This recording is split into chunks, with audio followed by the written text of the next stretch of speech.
తుమ్మలగుంట చెరువును క్రీడా మైదానం చేసి ప్రజలకు అందించాల్సిన అవసరం ఏముందని, సాగునీటి నిల్వ చేయడానికి వీలు లేకుండా ఉద్యానవనంగా ఎవరు మార్చమన్నారని రాష్ట్ర ఓబీసీ సెల్ కన్వీనర్ బడి సుధా యాదవ్ ప్రశ్నించారు. తిరుపతి రూరల్ చంద్రగిరి నియోజకవర్గంలోని తుమ్మలగుంట చెరువును పూర్తిగా క్రీడా మైదానంగా మార్చి స్థానిక ప్రజలకు సాగునీటికి నిల్వ లేకుండా చెరువుల అక్రమ నిర్మాణాలు చేపడుతున్న ఎమ్మెల్యే చెవిరెడ్డి భాస్కర్ రెడ్డిపై చర్యలు తీసుకోవాలని డిమాండ్ చేశారు.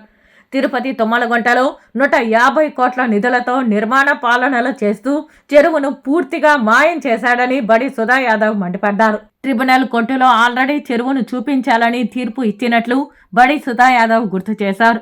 చెరువు కనిపించడం లేదని వారం క్రితం నేను సంబంధిత పోలీస్ స్టేషన్లో ఫిర్యాదు చేసినా ఎటువంటి స్పందన లేకపోవడంతో 2 రోజుల నిరాహార దీక్ష చేసిన అనంతరం స్పందించినటువంటి అధికారులు తన శిబిరం వద్దకు వచ్చి త్వరలో పరిష్కారం చూపుతామని నిమ్మరసం ఇచ్చి దీక్ష విరమింపజేశారని అన్నారు.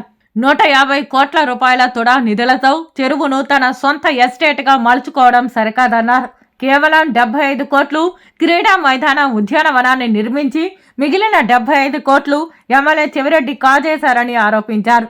చెరువుకు సంబంధించి సరైనటువంటి న్యాయం జరగకపోతే నియోజకవర్గంలోని అన్ని మండలాల నుంచి స్థానిక ప్రజలను సేకరించి చెరువు వద్ద పెద్ద ఎత్తున ఆందోళన కార్యక్రమాలు చేపడతానని హెచ్చరించారు. చెరువుకి విజిట్ చేద్దామని వస్తే చెరువు అనేది ఎక్కడ ఆనవాళ్ళు అనేది కనపడలేదు. మొత్తం కూడా ఈ లోకల్ ఎమ్మెల్యే చెవిరెడ్డి భాస్కర్ రెడ్డి అతనికి సొంత ఎస్టేట్ లాగా దీన్ని తుడా నిధులు 150 కోట్ల రూపాయలు దీని మీద వెచ్చించి 150 కోట్లతో దీని మీద మొత్తం కూడా నేలపాలు చేశాడు. మొత్తం కూడా తుడా అధికారులకు కూడా పదే మేము సంవత్సరంగా నేను చెప్తూ ఉన్నాను. దీని మీదనే ఒక 10 రోజుల ముందు కూడా 2 రోజులు ఆమరణ నిరాహార దీక్ష కూర్చోవడం జరిగింది.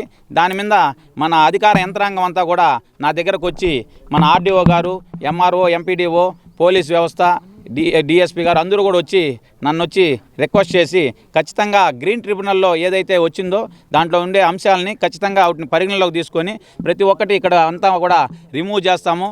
మొత్తం కూడా రోడ్లు కావచ్చు, ఈ షెడ్లు కావచ్చు అంతా కూడా రిమూవ్ చేసి చెరువుగా ఉంచుతాము.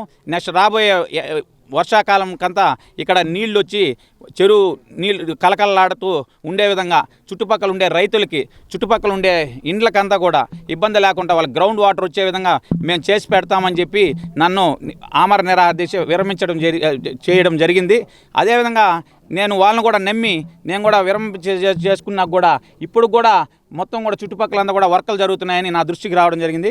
అందుకని మీడియా సోదరులందరూ కూడా ఇక్కడికి వస్తే నేను ఏదో ఊరికే నోటి మాటలు చెప్తే కనపడదు కాబట్టి మీ కంటికి కట్టినట్టు మీ కెమెరాలకు కనిపించే విధంగా మీరు మొత్తం కూడా విజువల్స్ తీసుకోండి.